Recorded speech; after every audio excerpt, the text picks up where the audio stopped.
Shalom, selamat sore dan selamat datang dalam program Pendeta Menyapa Jumat Indah Menyambut Sabat. Program ini hadir setiap minggunya pada hari Jumat sore untuk menemani Anda dan keluarga menikmati berkat Tuhan sebelum kita memasuki hari Sabat bersama saya Pendeta Rois Panjaitan. Kita semua pernah menangis, karena menangis adalah cara alami manusia untuk mengurangi perasaan sedih dan kepahitan. Dalam buku Why Humans Like to Cry, Profesor Trimble dari National Hospital Queen Square, London, mengungkapkan bahwa manusia adalah satu-satunya makhluk yang meneteskan air mata karena pengaruh emosi. Kisah-kisah menangis yang dialami tokoh-tokoh disebutkan juga oleh Alkitab. Abraham menangisi Sarah saat ia meninggal. Esau menangis setelah ia kehilangan hak kesulungannya. Yakub yang tua ditipu oleh anak-anaknya menangis berhari-hari karena kematian Yusuf. Yusuf menangis saat ia bertemu kembali dengan saudara-saudaranya. Seperti tradisi di banyak suku bangsa, kedudukan janda memiliki status rendah dalam masyarakat. Janda digolongkan kelompok miskin, lemah, dan perlu dibantu. Biasanya harapan para janda adalah anaknya, itu pun anak yang laki-laki. Hanya anak laki-laki yang mendapat status dalam masyarakat. Dalam Lukas pasal yang ke-7 ayat yang ke-11 sampai 16 dikisahkan bahwa janda dari kota Nain adalah seorang yang miskin tetapi masih punya satu anak, yakni anak laki-lakinya. Ini adalah harapan, kebanggaan, dan andalannya. Tapi anaknya yang tunggal ini meninggal dunia. Itu artinya si janda kehilangan orang yang menjadi harapannya. Ia kehilangan segalanya sehingga ia menangis. Baginya dunia gelap.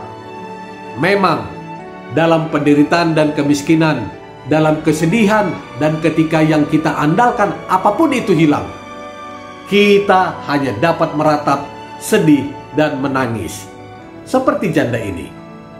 Siapakah yang dapat menolong? Alkitab menyebutkan lagi, Yesus pun pernah menangis.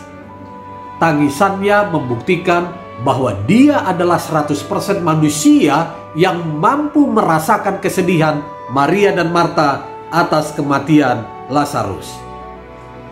Tapi di balik tangisan itu, tangisannya adalah juga lambang kesedihannya sebagai Tuhan karena dia ingin manusia belajar percaya bahwa dia sanggup melakukan mukjizat. Di tengah-tengah persoalan, pergumulan, dan kesedihan kita, dikala tidak ada yang dapat menolong, ketika kita kehilangan harapan, Yesus tergerak oleh belas kasihan. Ia datang melawat kita, lalu berkata, "Jangan menangis," atau "Do not weep." Inilah kabar sukacita itu, Immanuel, Allah beserta kita. Kalau menurut filsafat Stoa, Allah itu jauh dan bersifat apati, tidak peduli dan tak merasakan sesuatu. Tapi dalam perikop duka cita di atas, Yesus hadir, dekat, dan tergerak oleh belas kasihan atau compassion. Kata Yunaninya yakni splagdizomai. Artinya ada rasa simpati terhadap penderitaan orang lain dan keinginan untuk menolong. Ini yang dimiliki Yesus. Orang banyak dari kota Nain hanya dapat mengantar si janda dalam penguburan anaknya yang telah meninggal. Mereka tidak dapat berbuat banyak. Tapi Yesus menyatakan kasih-Nya. Dia menjawab persoalan janda tersebut. Yesus mengembalikan kebanggaan dan harapan kepadanya. Sambil menghampiri usungan itu, ia menyentuhnya. Dan sedang para pengusung berhenti, ia berkata, "Hai anak muda, aku berkata kepadamu, bangkitlah." Lukas 7 ayat yang ke-14. Anak janda itu bangkit dari kematian, yang artinya Yesus adalah kuasa atas dan pemilik kehidupan. Saudaraku, seringkali tanpa kita sadari, kita telah membuat Tuhan juga menangis. Melalui waktu yang habis untuk bekerja, mengurusi kepentingan pribadi, sibuk dengan komunitas sosialita kita, dan kesibukan-kesibukan lainnya yang tentunya membuat kita menomorduakan Tuhan. Tapi inilah saatnya saudara dan saya meletakkan pikiran dan badani bersama, sesaat untuk bercengkrama dengan Tuhan melalui Sabat yang kudus, agar kita diingatkan kembali bahwa tanpa Tuhan kita adalah nothing.